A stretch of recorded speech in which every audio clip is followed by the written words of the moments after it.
তো Poco M7 plus launch হয়েছে recently এবং 15,000-এর নিচে লঞ্চ করা হয়েছে। দুটো ভেরিয়েন্ট রয়েছে, 6GB RAM 128GB internal storage, 8GB RAM 128GB internal storage. এবার প্রসেসর রয়েছে 6S Gen 3 প্রসেসরটা নো ডাউট এই প্রাইস সেগমেন্টের ভেতরে ভালো প্রসেসর। জেনে নেবো এর স্পেসিফিকেশন। দেখো এর মেন হাইলাইট হচ্ছে এর ডিজাইন এবং এর বিল্ড কোয়ালিটি। তো প্রথমে বলি এর তিনটে ভেরিয়েন্ট রয়েছে, তিনটে কালার ভেরিয়েন্ট রয়েছে। একটা হচ্ছে তোমার ফুল কার্বন ব্ল্যাক, একটা রয়েছে ক্রোম হোয়াইট এবং রয়েছে অ্যাকোয়া ব্লু। কার্বন ব্ল্যাক এবং অ্যাকোয়া ব্লুটাকে সরিয়ে দেওয়া হয়, তাহলে মেন হাইলাইট হচ্ছে যে ক্রোম সিলভার যে কালারটা রয়েছে সেটা সব থেকে স্পেশাল কালার, কারণ ওপরের দিকটা রয়েছে লাল রঙের বর্ডার, নিচের দিকে রয়েছে নীল রঙের বর্ডার এবং মাঝে একটা ভালো স্কোয়ার স্ট্রাকচারের সঙ্গে কিন্তু ফোনটা লঞ্চ করা হয়েছে। শুধু এমনটা নয় যে এই ডিজাইনটার জন্যই ফোনটা এতটা হাইপ। এর রয়েছে স্পেসিফিকেশনে যদি আসি, তো প্রথমে আসবো আমরা ডিসপ্লেতে। দেখো 6.9 ইঞ্চির একটা বড় ডিসপ্লে রয়েছে। IPS LCD প্যানেল হলেও কিন্তু নো ডাউট ভালো কোয়ালিটির ডিসপ্লে এখানে ইউজ করা হয়েছে এবং এই প্রাইস সেগমেন্টের ভেতরে সাধারণত IPS LCD থেকে অ্যামোলেড দেওয়া যেত, একটু কমা অ্যামোলেড হলেও চলতো, কিন্তু তাও ডিপ ব্ল্যাক এবং ভালো স্যাচুরেট কালারটা পাওয়া যেত। নো ডাউট এখানে ডিসপ্লে ভালো দেওয়া হয়েছে, বড় ডিসপ্লে এবং কন্টেন্ট কনজিউম করতে খুবই সুবিধা হবে। তার জন্য রয়েছে কিন্তু 7000 mAh একটা বড় ব্যাটারি। তো এই প্রাইস সেগমেন্টের ভেতরে সাধারণত এখন সবাই এই ফোকাসটা রাখছে যে 7000 mAh ব্যাটারি কীভাবে ফোনটার মধ্যে দেওয়া যায়। তো এখানেও দেওয়া রয়েছে 18 ওয়াটের ফাস্ট চার্জিংয়ের সাপোর্ট রয়েছে এবং ইন দ্য বক্স তোমরা 33 ওয়াটের কিন্তু চার্জার পেয়ে যাবে। তো চাইনিজ যে ব্র্যান্ডগুলো রয়েছে দেখো ব্যাক টু ব্যাক প্রত্যেকটা ফোনেরই কিন্তু বক্সে চার্জার সাপোর্টটা পাওয়া যায়।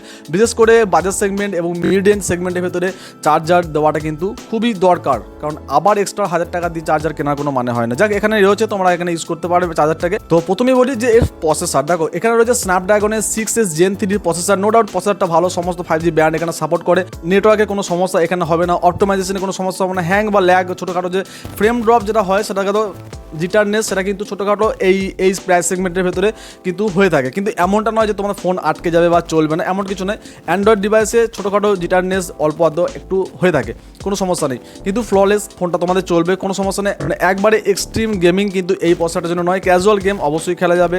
ডে টু ডে টাস্কের জন্য এই ফোনটা বানানো রয়েছে। 15,000-এর নিচে এর সেগমেন্টে রয়েছে। এবার যদি বলি এর আদার্স ফিচার্স কী রয়েছে, দেখো এখানে রয়েছে একটা আইআর ব্লাস্টার, তোমরা এটাকে রিমোট হিসেবে ইউজ করতে পারবে। তো পোকোর ফোনগুলো বা রেডমি যে ফোনগুলো সেগুলো আইআর ব্লাস্টার একটা খুবই কার্যকরী জিনিস, সবাই কাজ করে না, কিন্তু কোনো সময় এটাকে প্রয়োজন হতে পারে, হলেও কিন্তু ইউজ করতে পারবে, ইউজেবল জিনিস।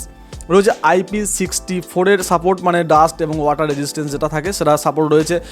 সিঙ্গেল স্পিকার রয়েছে এখানে। এই প্রাইস সেগমেন্টের ভেতরে আমি বলবো যে এখানে ডুয়েল স্টিরিও স্পিকার দেওয়া যেত। ভলিউম তোমরা 300% পর্যন্ত ভলিউম বাড়াতে পারবে, তবু মনো স্পিকার এবং ডুয়েল স্পিকারের মধ্যে একটু ডিফারেন্স কিন্তু এখানে তোমরা পাবে। তো স্পিকারটা একটু নো ডাউট কস্ট কাটিং করা হয়েছে। সফটওয়্যার এক্সপিরিয়েন্স বলি তো আউট অফ দ্য বক্স তোমরা অ্যান্ড্রয়েড 15 পেয়ে যাবে, 2 বছরের অ্যান্ড্রয়েড আপডেট এবং 4 বছরের সিকিউরিটি আপডেট তোমরা এই ফোনটাতে পেয়ে যাবে। মানে 16 এবং 17-এর সাপোর্ট তোমরা এই ফোনটাতে পাচ্ছ এবং তার সঙ্গে 4 বছরের সিকিউরিটি আপডেট। ঠিক আছে, এই প্রাইস সেগমেন্টের ভেতরে পোকো সেগমেন্টে 2 বছরের সিকিউরিটি আপডেট ঠিক আছে। এবার যদি আমরা আসি এর ক্যামেরা সেগমেন্টে, তো এখানে মেন ক্যামেরাটা 50 মেগাপিক্সেলের এবং যে ফ্রন্ট ক্যামেরা সেটা হচ্ছে 8 মেগাপিক্সেলের। তো এখানে ক্যামেরার উপরে খুব একটা ফোকাস দেওয়া হয়নি, তাহলে এমনটা নয় যে তোমরা ক্যামেরাটাকে ইউজ করতে পারবে না। ডিসেন্ট কোয়ালিটির ক্যামেরা তোমরা এখানে পেয়ে যাবে এবং ফ্রন্টেও তোমরা 8 মেগাপিক্সেল দিয়ে সেলফি ঠিকঠাক তুলতে পারবে। এবং যদি ভিডিও রেকর্ডিংয়ের কথা বলি, তো দুটো ক্যামেরাতেই তোমরা 1080p 30 fps রেকর্ডিং করতে পারবে। তোমরা এখানে 60 fps এর সাপোর্ট তোমরা পাবে না। তো যদিও এই প্রসেসরটা 60 fps এর সাপোর্ট করে, তবুও এই ফোনটাতে সাপোর্ট করছে না, কারণ ক্যামেরা সেন্সারের উপর নির্ভর করে। তো এবার যদি বলি যে এই প্রাইস সেগমেন্টের ভেতরে এই ফোনটা নেওয়া ঠিক হবে কি না, দেখো ডিজাইন বা বিল্ড কোয়ালিটি বা বড় ডিসপ্লে দেখে কিন্তু ফোনটা নেওয়া যেতেই পারে, কিন্তু এমনটা নয় যে এই প্রাইস সেগমেন্টের ভেতরে এর থেকে ভালো ফোন নেই। আমার মনে হয় যে প্রাইস সেগমেন্টটা যদি 11,000 রেঞ্জের মধ্যে থাকতো, 11 কি 12,000 রেঞ্জের মধ্যে, তাহলে ফোনটা একটা ভ্যালুয়েবল প্রাইসে থাকতো। কিন্তু এই ফোনটার প্রাইস সেগমেন্টে রাখা হয়েছে 6GB র্যাম 128GB ইন্টারনাল স্টোরেজের ভেরিয়েন্টটাতে, সেটা রয়েছে 14,000 টাকা, এবং যেটা 8GB RAM 128GB internal storage তার দাম রাখা হয়েছে 15,000 টাকা। তো দেখো এবং 14,000 এবং 15,000-এর মধ্যে তোমরা কিন্তু এর থেকে অনেক বেটার কোয়ালিটি ফোন তোমরা পেয়ে যাবে।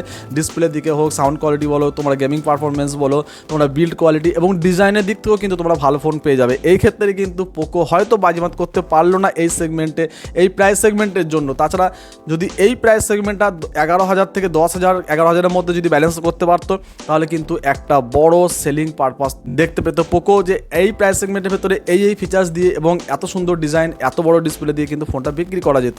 কিন্তু এই প্রাইস সেগমেন্টের ভেতরে আমার মনে হয় না ফোনটা কেনা উচিত হবে। তোমাদের কি রায় আছে তোমরা অবশ্যই কমেন্টে জানাতে পারো, এবং আমার ভিডিও ভালো লাগলে অবশ্যই লাইক করবে, শেয়ার করবে, চ্যানেলটাকে সাবস্ক্রাইব করতে ভুলবে না। দেখা হচ্ছে নেক্সট ভিডিওতে।